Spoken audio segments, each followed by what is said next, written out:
Okay, well let's just chit chat a little bit about why I wanted Joe to come on the call.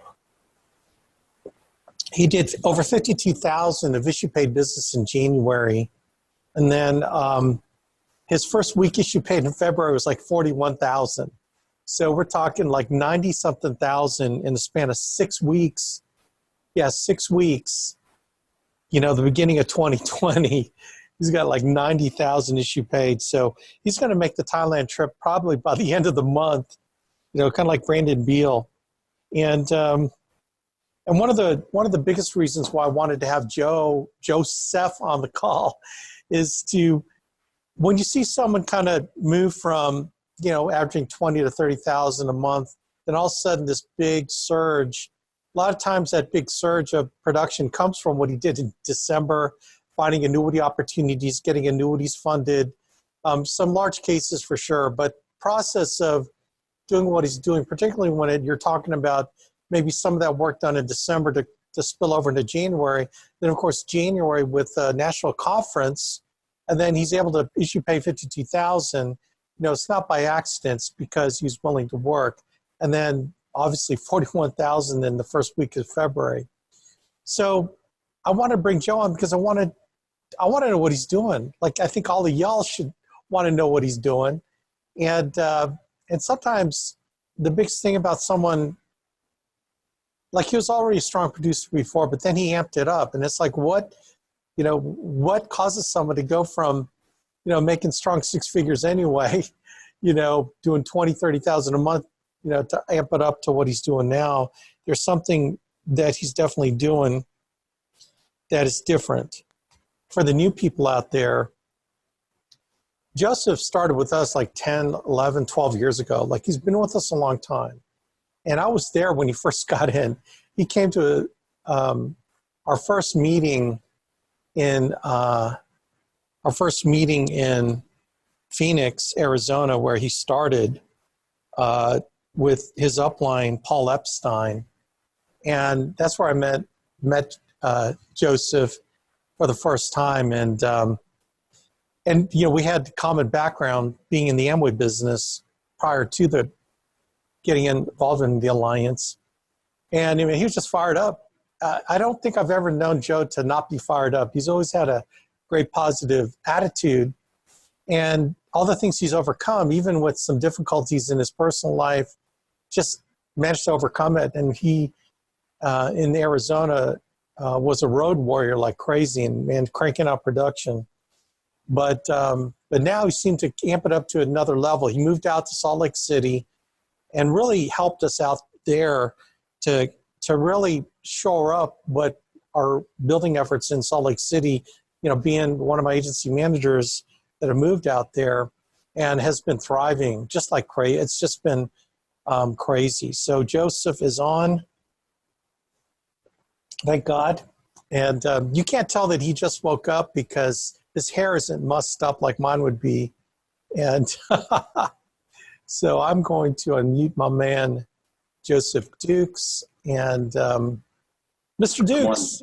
Good morning, bro. Hey, apparently, see, this is one of the challenges when, like, in my head yesterday when I was thank you for the invite on here, and I was thinking that yesterday was Thursday, so I actually put you in my calendar for next Thursday. So I may be a road warrior, but it doesn't mean I'm cute, but I'm not necessarily bright. So it's all good. So I'm like, why is Alex blowing up my phone? This is my dial session time. And I'm like, holy crap. Yeah, notice Joe. So now Joseph is giving up an hour of his dial session time to be with us. So, you know, we certainly appreciate it. Like before you came on, I was talking about why I wanted you on here, and I was telling them that you were have always been a strong producer, but then you amped it up for some reason in January and February. I mean, you issue paid over 90,000 in 6 weeks at the beginning of the year. And I'm sure some of that business was spillover into December. But even with the national conference in January and the December holidays and all the crazy stuff, you still managed to start the year off strong. So I think the new people need to hear what discipline means in your schedule. And then I think the old people need to figure out how come they're not doing what you're doing? And I think a lot of it, there's the how, but there's also the why. So I want to just kind of drill down into your head, dude. What caused the change? What led to all this production and stuff? So, man, let her rip, and I'll ask you questions along the way too. Sure. Well, hey, Alex, I totally appreciate. I really, you've been my buddy since I came on here. Almost 14 years ago. 14 years, dude. I know, dude. Wow. Like I didn't have hair then, but really not. There's been so much change that we've had, and you've always been in my corner. And I guess that's part of, why I love when Andy came out with the coins, is because it comes out to where I get asked myself the question every day, why am I doing this? I think that now I spent a lot of time trying to figure out my why, and I wasted a lot of time doing that, thinking, oh my gosh, I have to finding the one, or the meaning of life. If I find that one person that's going to complete me, or that one, it's like the one question to rule them all. This is not the Lord of the Rings. So it really is for me, I started having to ask myself, what is it that I really want? And I wanted to, couple things. I knew I had some financial goals in my life I wanted to hit. And then the other part was that there were some personal targets that I wanted to go out and do. When Thailand came up, I wanted to be able to qualify for Thailand quickly. And so my target and when Andy, and I love the fact that this year, and I think, and maybe I just haven't paid attention, but this year I felt like Andy actually announced the next year's trip early. And so we really started, like in my brain, I started ramping up. Okay, I got to get geared up now, because it's the parable of the pipeline. I got to build my pipeline up. Sorry, I got to get myself ramped up and get moving. So I knew I wanted to hit Thailand by the end of the first quarter. I wanted to hit Phuket by the end of the first quarter. My target is to hit Chiang Mai by the end of the second quarter. And I knew it was just going to take work. So I got with Venus, who is my partner. She and I, she is very good at big picture stuff. I'm very good at having fun. So we laid out my calendar and figured I needed to have 30 spots in my calendar filled every week. And then on top of that, my target is to build my business, is to do my side hustle. I love how Andy is laying this out right now. It's like, and I was with Tim Goad the other day, and Tim was just like, man, he says, this is awesome that we're teaching people how to, run their business or run their appointments like a 50-hour a week job or a 40-hour a week job, and then create their business as a side hustle. And really, that was what we did in the Amway business. We talked about going out and working your 8 hours a week in your job, coming home, grabbing a meal, kissing your loved ones, and then going back out and running, showing the plan for 4 or 5 nights a week, And here the results, if someone would take that, when someone makes that choice, and that was something that I made the choice of, was that when I realized that I could do that too, that I could put it in my calendar that I can run 30 appointments a week, I can do 30 interviews a week, and in those 30 appointments, I'm also I'm also putting my deliveries in there too, because my target is to have a 90% persistency rate by the end of the year. And because that means I'm keeping my money. Because it's one thing to make money, but it's another thing. Personally. You're talking about delivering policies personally. So all my policies go out to the clients, but my thing is I want to call my clients 2 weeks after every policy is issued and make sure that they got it and set up a time to go out and see them. And it's kind of like it's a short appointment. And a lot of times I'm finding more money there. I'm finding more relationship. So those are other things that I'm working on and doing right now, is just, and I'm continuing to tweak it. So it ain't perfect, but I'm working on it. So talk about to support what you're doing now. Talk about like your lead mix and kind of how many dials that you expect to do, your schedule, just like the mechanics of doing a 30 appointment a week schedule. Well, to do a schedule like that, I know that part of them are going to be interview, or part of them are going to be deliveries. But following Lee Reyes, watching what Lee Reyes has done with the ERSs, for me, it was, I'm kind of one of these extreme type people, like either one way or the other. So what I did at first when I saw what Lee did is that I made the mistake here last year. I just cut my lead flow. Says, I'm just going to do all the ERSs. Well, that was a mess, because it was like, of course, this is also a thing when if I would have followed the advice of Andy Albright and said, before you do anything for the first time, counsel upline. If I'd asked Mike and Noel or Alex, hey dude, I'm thinking about canceling my GMR and just going full ERSs. What do you think? I would have probably got a moderation, grasshopper. How about you start, have you ever done ERSs before? No, I have 4 years of names and phone numbers, but I've never called them. So it was, hey, again, not the smartest kid in the world, but with what we started doing was that I have a GMR in several counties in Utah. I also have my ERSs from the clients that I've written up here. I've only been up here since June or July of last year. And then I have some orphan clients up here that are some orphan clients from some agents that I had up here. And then I have my other clients from other states that I'm still doing policy reviews on. So it's not like a one trick pony. I'm really fishing with all my lines in the water right now. Because I think that's what it's going to take to be able to do it for me. It's not just one avenue.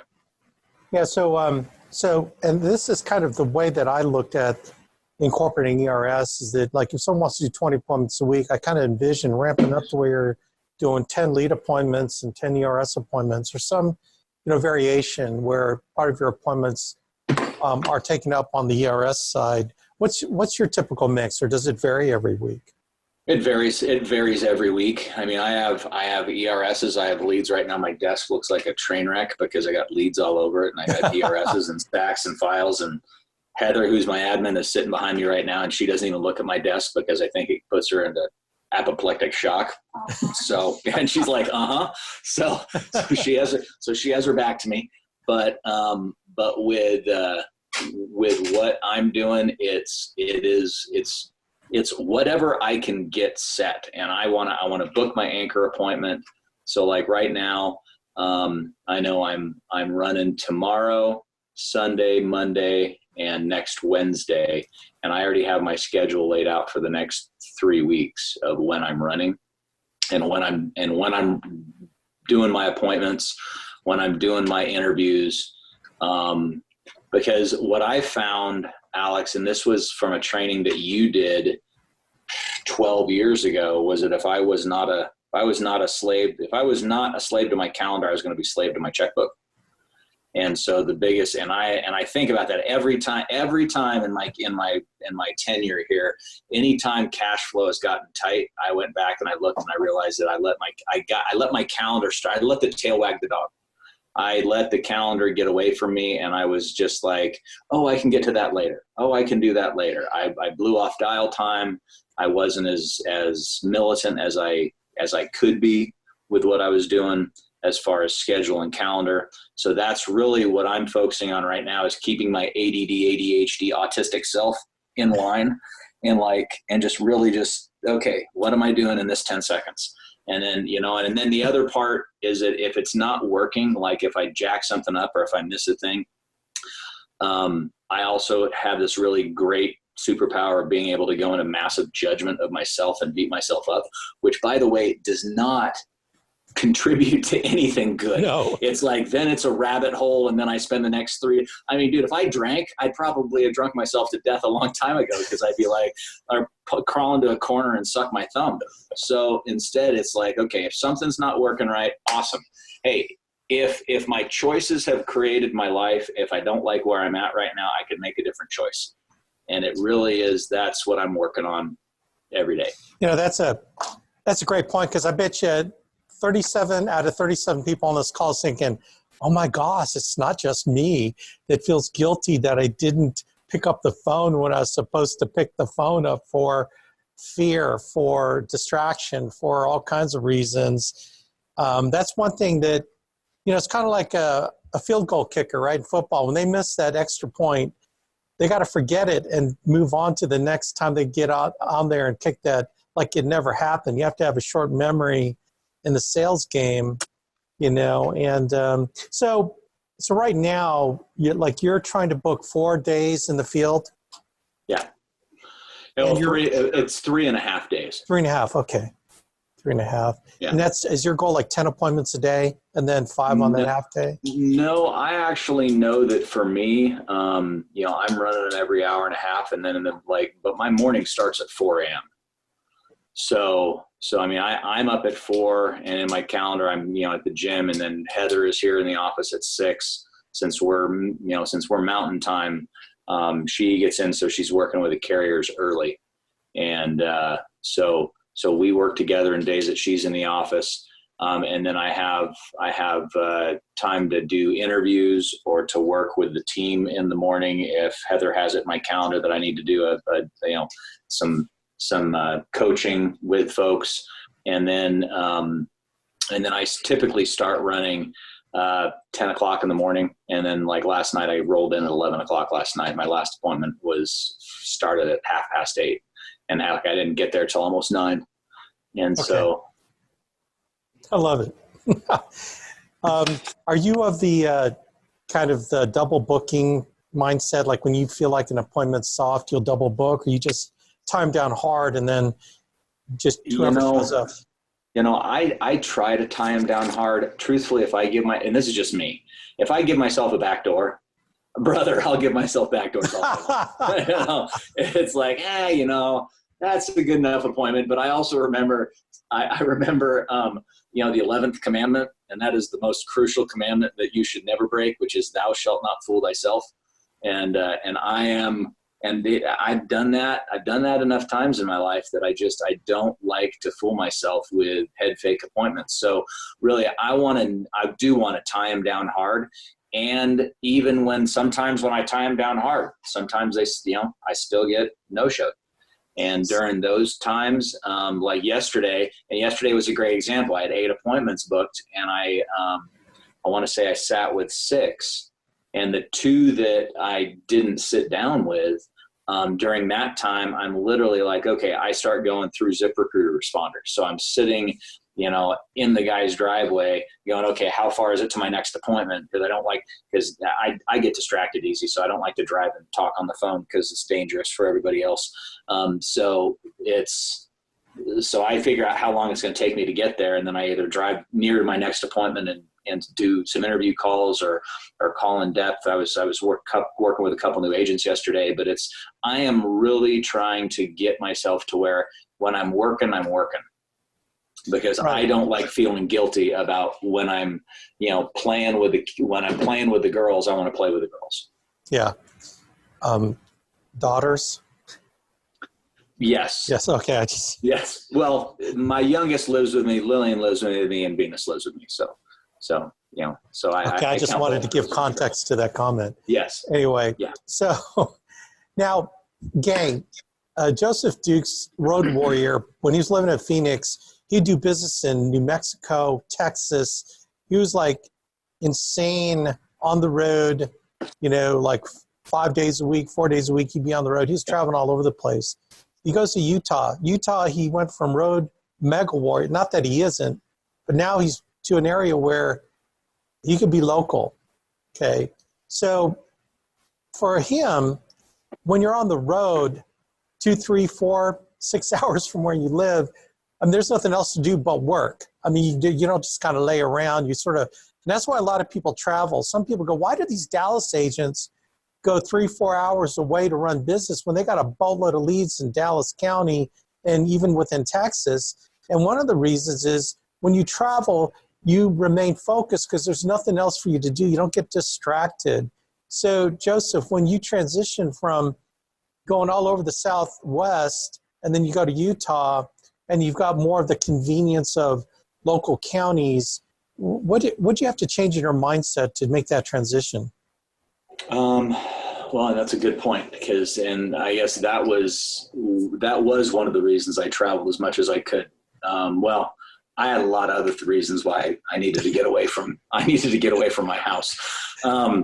But you know, it's I think it also comes, for me, it came back to my why. It came back to, okay, what is it that I'm really desiring to do? So I love what Andy says is that, you know, he's like, I've been doing this 23 years and I'm not, I mean, and where he's at, he's like, I'm not as far along as I thought I would be. I thought I'd be farther along. So I'm grateful that I'm not the only one that thinks that. I'm like, I've been here, you know, 13, 14 years and I'm thinking that I'm like, man, I should be farther along. So for me, again, looking at where I'm at, super grateful for the team that I got, super grateful for the production that I've created. But at the same time, I also had to look and say, okay, if I want something different in my life, I have to make different choices. And so that was one of the reasons why coming someplace, you know, going someplace completely different was such a big deal for me, because now I'm like, okay, what am I going to do different to create a different, you know, basically a different life. So if, and Venus actually, she sends quotes out to our team every day. And the one she sent me today says, asking for things you have never had before requires making different choices. I'm like, okay, I want EVP. I've never been an EVP, so how am I going to do that? Well, I need to have enough time to where I can work with a local team. And if I'm on the road, I was putting 1,200 miles a week on my car. Wow. So it was, yeah. So, I mean, I got a 2018 RAV4 I bought off the showroom floor after I totaled my Corolla running appointments. And I had 200,000 on the Corolla and I've already put 100,000 miles on this car. And truthfully, I stopped running psycho crazy as of June. And so by June, I already had 70,000 miles on the car and I'd had it 14 months. So it was, you know, I will wear the wheels flat off a vehicle. But what I really wanted to do is I wanted to have something different. So I needed to try something different. And it's one of the reasons I love the Alliance, because every time, you know, like Kyle Cater has been just awesome for me, because whenever I'm like, every time I'm like, oh yeah, I need to do something different in my recruiting, I know I got my man Kyle I can reach out to and say, bro, I need my mind tweaked because I've been doing it this way and I've been getting these results. And he just shares with me some things that he's doing, and then I'm, oh cool, and I can try it. And hey, if it works, awesome. I've tweaked so many things by stealing stuff and borrowing stuff from your whole organization, and it's just been super great. That's very cool. What's an example of a hard tie down? Well, so for me, a hard tie down, it would be, so if I use humor in a lot of what I'm doing, because I know that people laugh with people that they trust. So like, I'm like, hey, you know, now, so I got Vester and Cynthia here on this lead. And it'd be like, hey, Veston, hey, now I got you that you guys are at 1212 Cedar Avenue in Provo. Is that right? Yeah. I'm like, awesome. Now we're on a grid system out here. So it's like calling in like strike coordinates for an airstrike. Yeah. So so the cool thing out here, I haven't had to ask directions too many times, but I still ask directions. So I'm like, so you know, Cedar Avenue, 1211, you know, major crossroads, and he gives me the crossroads. I'm like, okay, cool. Hey, now when I need you to let Cynthia know that when the good-looking bald guy shows up, do not sick the chihuahuas on me. And then he laughs, and then I'll be like, hey, and also my name's Joseph, you know, like the prophet, and then my last name is Dukes, like the Dukes of Hazzard or John Wayne. I look kind of like Yul Brynner, but not really because he's dead. And then they're like, oh man, awesome. I really look forward. And then if there's any weakness at all in it, I might stop and I may be like, well, yeah, that should work. I'm like, okay, hey, Veston, my calendar is psycho crazy. Like I get 100 requests in a week throughout the state, and they got me all over the place. They have me in town. I got a stack of folks tomorrow. Is there anything outside of an act of God that's going to keep you from being there between 2 and 4 when I got you my calendar, or there between 2:30 and 4? And then I'm going to shut up.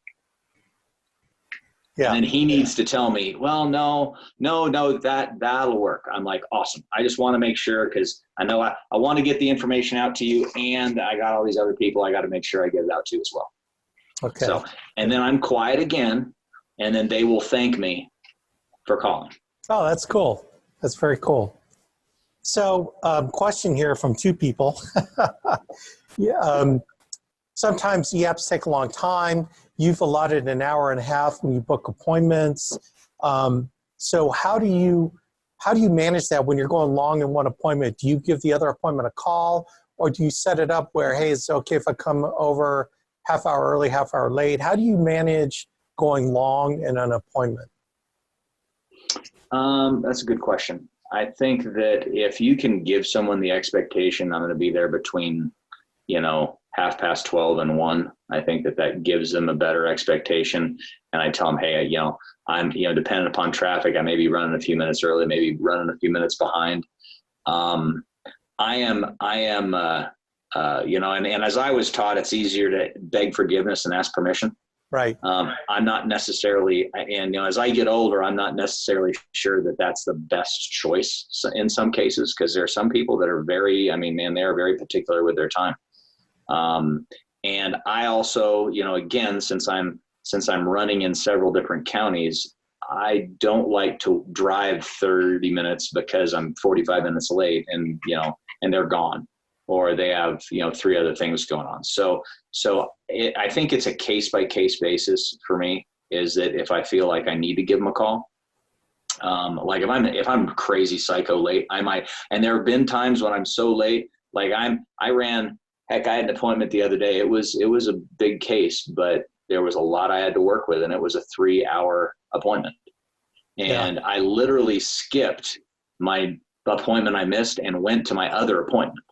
And then I called the guy that I totally blew it on his, and I had to call and rebook. So it's, if for me, if I'm willing to be humble and I'm willing to ask for forgiveness, hey man, I'm so sorry. My last appointment went really long.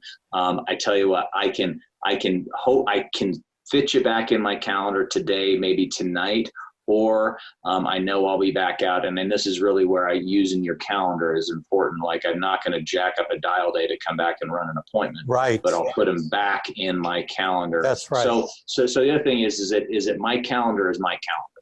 Like, and I remember, reading, or maybe it was you or Mike that had told me, it's funny, you hear the same thing from so many different people, and I'm sure that it was Alex that said that. No, it was me. Trust me. I remember teaching that. Okay, Alex Abian said this, and you can write this down, is that highly paid professionals, have a very strict calendar. So act like a highly paid professional. So for me, it was like, so it was like, if I'm running appointments, I'm running appointments that day. If I'm dialing, I'm dialing. Now, there are some things I can move around, but man, I start messing with my dial time. I can't cut back on my dial time. If I do, I'm setting myself up for a mess. Amen.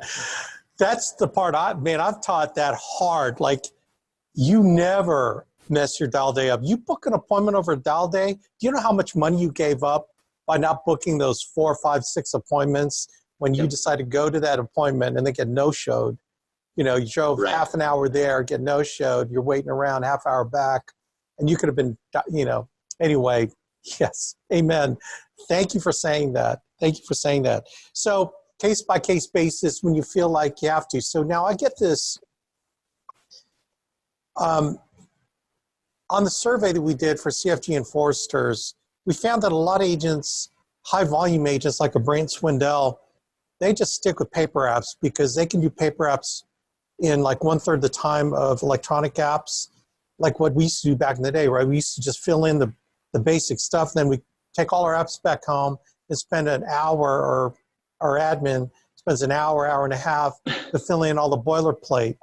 What is your philosophy on doing, high volume? Are you doing e-apps or are you doing paper apps? Well, so high volume is great, and at the same time, getting paid is the whole point.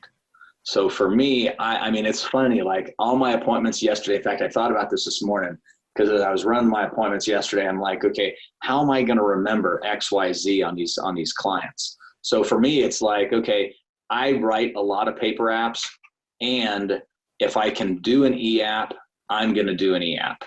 Because for me, I know that Heather doesn't have to touch it, because, dude, I forget stuff all the time. I can't tell you how many times I've missed a social or a driver's license number, or stuff that it's like, for gosh sakes, I've seen this like 1,000 times and I still miss it, because I got 2 apps out and I'm blah, blah, blah. And I'm mixing stuff up. And so slowing down to speed up for me is, because again, I get easily distracted. So I want to be able to make sure that if I can do an e-app, I will. At the same time, and also I know I can get an e-app approved faster than a lot of times I can get paper apps done, because if I send the app to Heather, she's super efficient at getting it sent up and scrubbed, and at the same time, there's still things that are missed that I miss, and then she has to, hey, you got to call the client back, or hey, you want me to call the client and get the social or whatever. I'm like, oh my gosh, that's one, and I only have one. I can be funny, but I still need to be. It's about I need to make sure that they trust me. And so if I'm incompetent, if I'm acting incompetent because I keep forgetting crap, that's not so good either. So if I can just sit down with them, bam, bam, bam, bam, get it done. I'm also finding that the less chit chat, like building rapport, does not mean I have to spend. I used to think I had to spend an hour with someone to build bond and rapport. Yeah, it was just like that's bond and rapport is where I find out a little bit about them, but then I'm building bond and rapport once they find out why I do what I do. That last bullet point in the ATM where we talk about, hey, this is why I do what I do. I tell them the story about my client that was when I did mortgages that died and the bank took their house, because we talked before we wrote the loan that they were going to go get life insurance, at least enough to buy a year's worth of mortgage payments, and they didn't do it. 6 months later, she rolls back in my office, poo-poo cry face, and he's dead. And I call the bank and they're like, we're coming to take the house. 90 days later, she had to short sell the house, lost 60,000 equity out of the house and had nothing. So I'm like, and so as I'm talking to people, I'm like, is this the reason why you feel? So now I'm building rapport because I'm telling stories, because I'm asking them questions. So I'm able to kind of shorten my appointment up, because I used to run 3-hour appointments normally. And then I realized that was not going to work. Then I cut it down to 2 hours.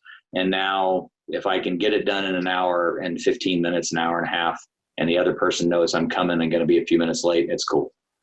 Yeah, good.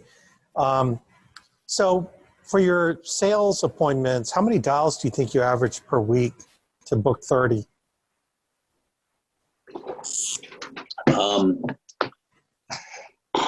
And here's the thing. People, when you're at Joe's level or Brant Swindell or Sarge, they don't care how many dials it takes to book 30 appointments a week. They just dial until it happens. But now we're talking someone at 14 years of skill level expertise. Okay, so I want to put it in proper context. So, Joseph, how many dials for sales appointments? Probably 250. 250, okay. Yeah. Now, I tell our new agents, if you can get into the 250 a week habit of dialing, and you start increasing your skill level, the number of appointments will start going up from 5 to 7 to 10 to 12 to 15. And as you're making money, you're investing in leads, and but that 250 is a magic number, isn't it? Well, and it is. And it's the rule of 10,000. The rule of 10,000 states that if you want to be a master at anything, you got, and I think it was Gladwell that talked about it, or maybe it was, was that, you know, to be a master at anything, you got to do something 10,000 times or invest 10,000 hours. And I'm like, you know, at 250 dials a week, that's 1 year worth of dials. So literally, if you're willing to buckle down for 50 weeks and just crush it and make that your mantra, you're going to be a Jedi master. Oh, and get coaching. That's the other part. Yeah. Like, you just can't make 250 dials and go, well, it's magically going to happen at the end of, it's like osmosis. And, you know, the Lord comes down and shines upon me, and all of a sudden I am now a dialing master. It's like, no, dude, you got to, I mean, you know, when you're getting your ass kicked on the phone, you got to pick up the phone after 3 and go, okay, that didn't work. And you got to get coached. And I mean, I guess you don't have to, but really this is about having fun, you know, and making money and making a difference. And truthfully, if I'm getting my butt kicked on the phone all the time and not getting any better, I'm not having fun, which means that I'm not fired up to get back on the phone. If I'm not making money, I'm not having fun and I'm not fired up. And if I'm not, and then I'm not making a difference, so I'm out. So that's a big deal for me. So what is your GMR every week? Well, that's interesting because my GMR has fluctuated because I've never really, I mean, I've gotten it filled, but I look at the lead map probably 4 out of 7 days a week. Yeah. Because I'm constantly looking and trying to figure out what it is that I can do different. Because like I might get, because where I'm at, I mean, I'm the only game in town, meaning that I'm the only, I mean, there's like no other agents out here pulling GMRs, which everyone thinks, oh, that would be awesome. I'm like, not so much. No. Because it means that all I get is A leads. Yeah. And it means that there's not a lot of excess because, you know, because understand that the lead team is, their focus is to generate leads and to generate volume. So it's like, so they aren't going to let me get 300 extra A leads. So when I'm just like, oh man, I can just pick up an extra pot whenever I need to. It's like, no, I mean, it's, if I want more leads, I need to, you know, be more focused. So, I mean, I have traveled down to St. George, which is about 4 hours away. I'm still willing. I'm licensed in multiple states. So truthfully for me, if I had to, I'm not, I mean, if it dried up here, I would not be scared to get on the road and go back to Colorado, go back to Arizona, go back to New Mexico and do that again. Now, that being said, I think the best advice I can give anyone is to build a great relationship with Brandon Watts at the lead performance team, with Ashlyn Davis, you know, with Evan Loudermilk, you know, whoever, if you're an agent, you know, getting to, you know, talking to your manager, talking to Alex, talking to whoever is getting you leads and just building that type, hey, this is what I want to do. Because for me, when I let Brandon know what my target was, I'm like, bro, this is what I want to hit this year. I mean, this has been my first year I've really shared my personal production targets. I've never done it before because it's kind of scary because I'm like, holy crap, that means I got to go to work and I can't back off. Like, it's like, oh, and by the way, I told my team as well. Like, and I've told my team multiple times, this is my target. This is my target. This is my target. So you know what? The great thing about, and the reason I call them targets and not goals is because like a goal I always felt was kind of like a jail. It kind of like, you know, when I hit the end of the goal, that was it. Or if I didn't hit it, a target, if I miss it once, dude, man, I got 40 rounds in my AR. I will just keep laying down. I will just keep throwing lead down range until I hit it. So it's just like, and so if I can just keep shooting, if I miss the target today, hey, awesome. You know, hey man, it's cool. I'm going to be able to get back on my feet and charge the hill again tomorrow. But being able to get Brandon and Evan and Clay and Mike and Noel and you to know what my targets are, then now I got people in my corner who are going to do what they need to do. And I think the biggest takeaway from that is actively managing your lead flow. You heard it. He watches the lead map 4 days a week. He's actively managing it. He's not going to wait around. Like some people wait around like, oh, I didn't get any. My lead fulfillment was only, 2 leads out of 10 leads I wanted. Let's see what happens next week. It's like, no, man, dude, you got to. Because when you lose time, you lose it forever. right? Right. You lose that time you could have been running appointments. That time's never going to come back. And so actively managing your GMR, actively managing your leads with your upline manager, in our case, Ginny, working with her all the time to make sure that if your lead flow isn't happening, and you should know your lead flow probably by Monday or Tuesday. If it ain't happening by Monday or Tuesday, you're on the phone with her and looking at, hey, instant purchase leads. Where can I go? What can I get? Like, trust me, we want to put leads in your hands too. So don't be a passive dead fish flowing down the stream.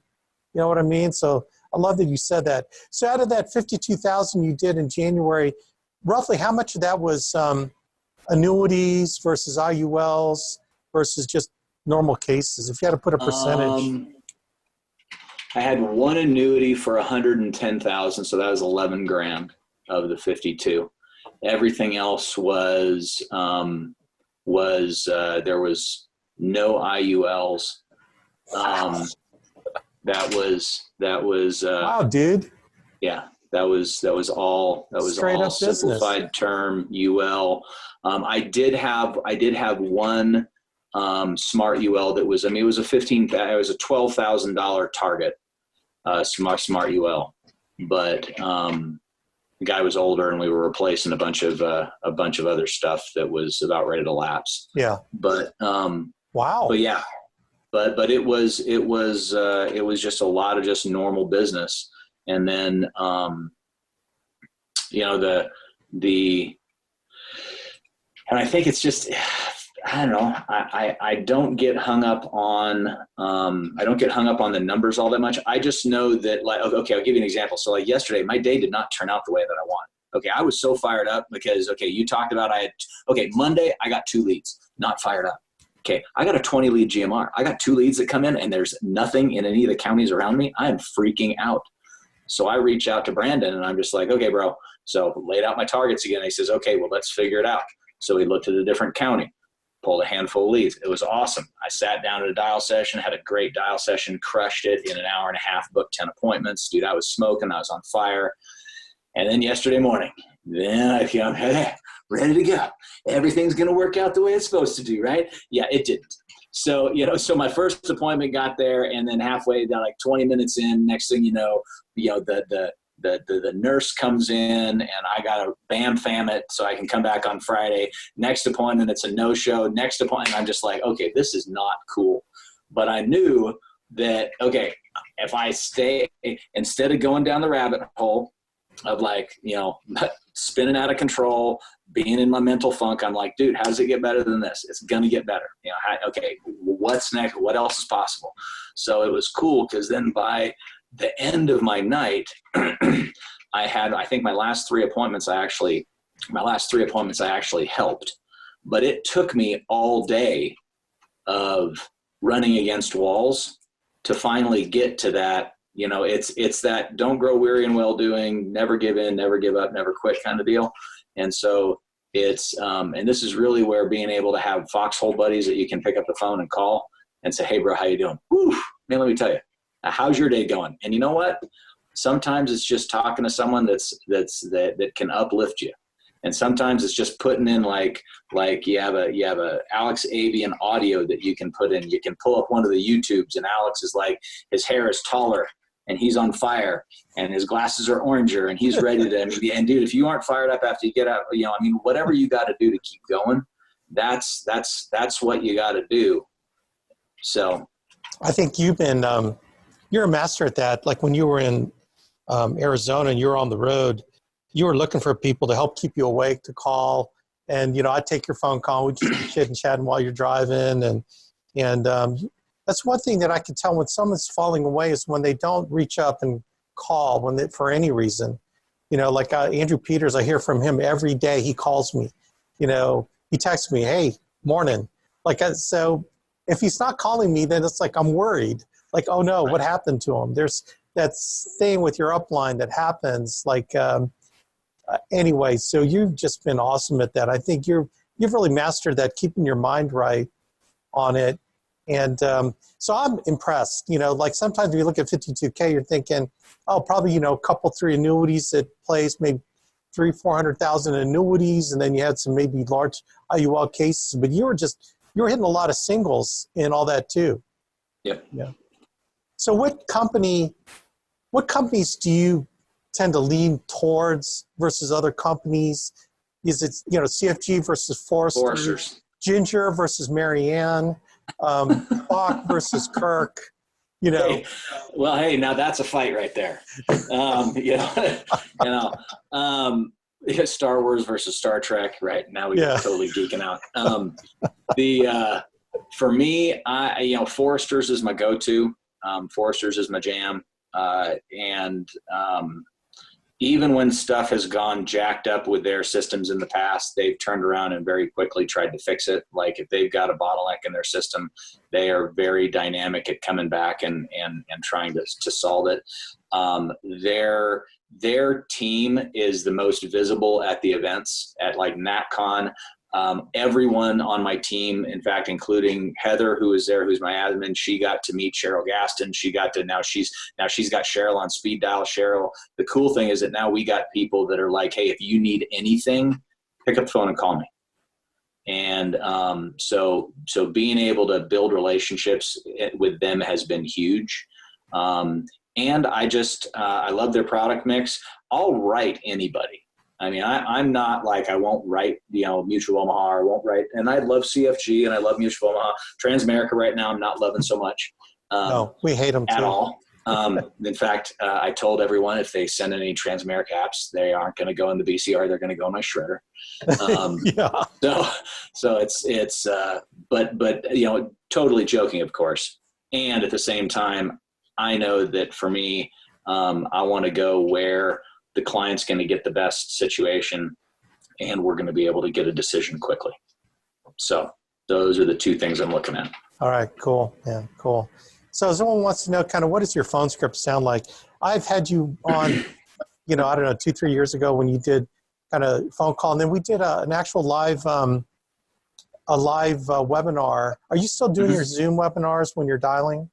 I am. I'll be doing one later today.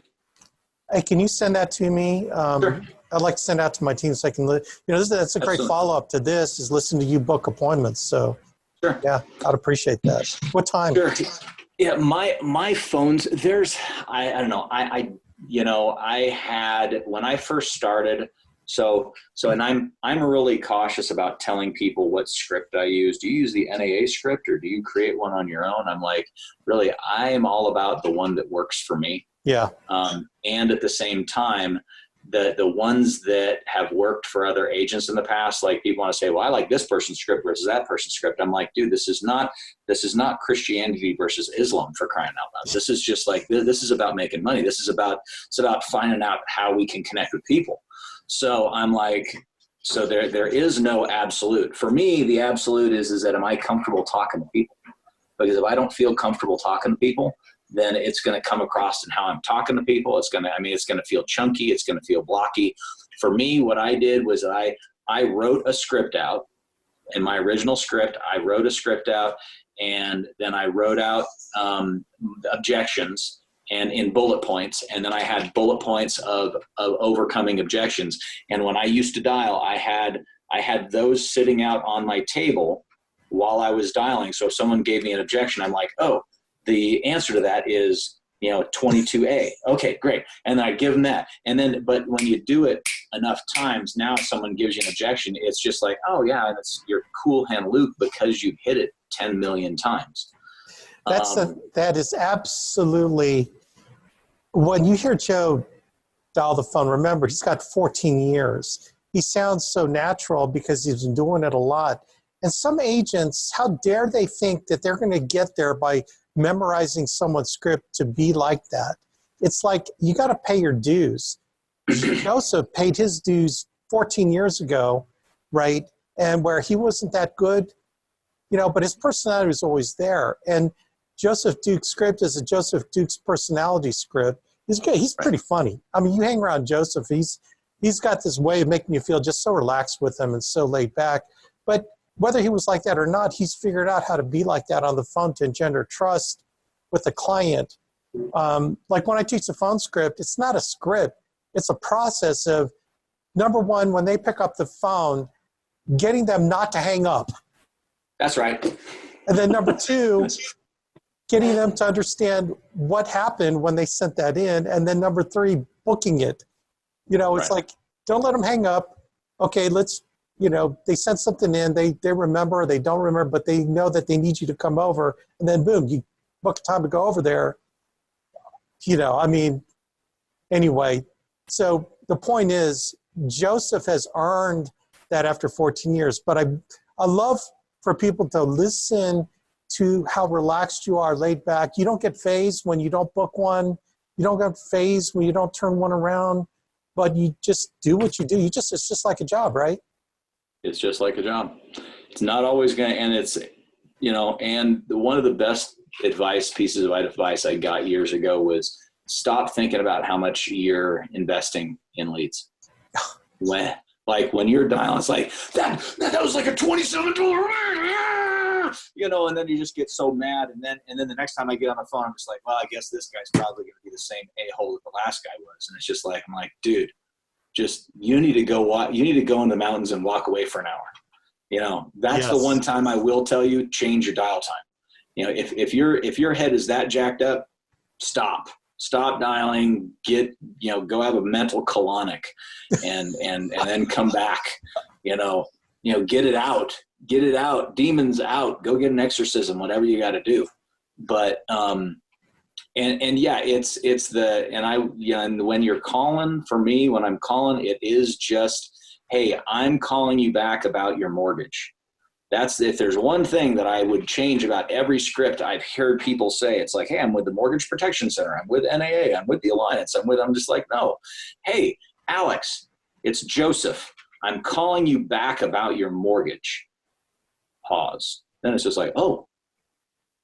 And there was a letter that my office sent over to you that you and Ginny had filled out and sent back. You guys wanted us to get you out the information on the mortgage protection. Pause. But hey, I'm just the regional underwriter. I'm the one, just a courtesy call. I was just letting you know we hadn't forgot about you, and I'm getting the information out to you. Now, are you guys still working, or are y'all retired? I mean, it's not, I'm the pizza delivery guy. And what I mean by that is a pizza delivery guy doesn't call and say, hey, I know you ordered a pizza, but do you want me to come over and bring it by to you? You're like, yeah, I asked for the pizza. The problem is if I get them thinking about that, maybe they're thinking, maybe I don't want the pizza. I don't know. Maybe it's a bad pizza. I don't know. Maybe I had 4 other pizza delivery guys come over and the last 2 were jerks. And, you sound like a jerk too. I don't know. But it really is just, it's just keep it simple. Keep it simple. Be you because you're the only you that's out there. And don't try to overcomplicate it because they don't need complicated. That's awesome, dude. Well, I'll tell you what, man, thank you for your time. We'll let you get back to making money for your family. Let me know the Zoom link. I will. And tell you what, dude, you always amaze me. You're killing it. And I know that you're focused on building a massive team as well. We appreciate your time, brother. Thank you so much. Hey, man, thank you for having me on the call. And guys, if there's anything I can do to help you or anyone on the team, I love it. I'm grateful for all the time you've spent with me and Jenny spent with me and Kyle and Shar. And just, it's the coolest thing to know that we are all in the same, Avian family, that we can all work together and, take over the world together and go to Thailand together. And, it's going to be awesome. Well, one thing for sure is, man, you uphold Andy Albright and the Alliance. You're, linchpin on the Alliance team. We appreciate that. Appreciate you. And give my regards to Venus and rock and roll, dude. God bless. Love you guys. Love you too, man. Take care. Later. All right, gang. You heard it from the man, the myth, the legend, Joseph Dukes. He is going to nail the extension trip, I believe, way before the end of the second quarter.